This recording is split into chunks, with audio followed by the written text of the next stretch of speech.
तर नमस्कार मित्रांनो. आणि आज जरा आम्हाला सुट्टी होती. तर सकाळी उठलो आणि दर्शीलच्या इथे गेलो. दर्शीलला हाक मारत होतो. दर्शीलला घेतलं आणि निघालो मलखंड्यात. तर खूप ऊन होतं म्हणून आम्ही काही खेळत तर नव्हतो, पण सर्वजणांचं याचं वाट बघत होतो आणि ते आले आणि आम्ही जरा बसलोच होतो.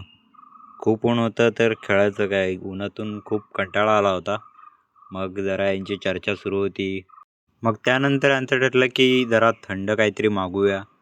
मग यांनी लेमन आणि आणलीन जिरा सोडा. तर त्यानंतर वाजला 1 आणि आम्ही निघालो घरी. घरी आलो, जेवलो वगैरे आणि तितक्यातच आला रिषभ.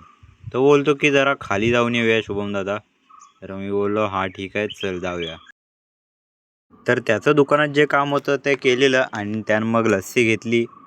आम्ही मस्तपैकी पियत उन्हातून येत होतो.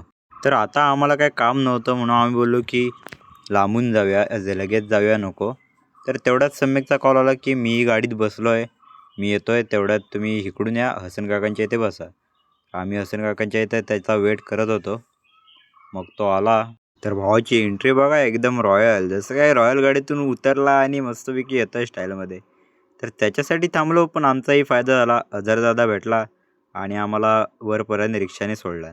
तर आता वाजले होते 4-4:30 आणि तो आत्ताच कामातून आला होता आणि आमचं झालं होतं खेळायचं टायमिंग. तर आम्ही सर्वांना घेतलेलं आणि निघालो खेळायला. तर रिषभला त्याच्या इथे शूज घालायचे होते. मग त्याने शूज घातला आणि आम्ही निघालो.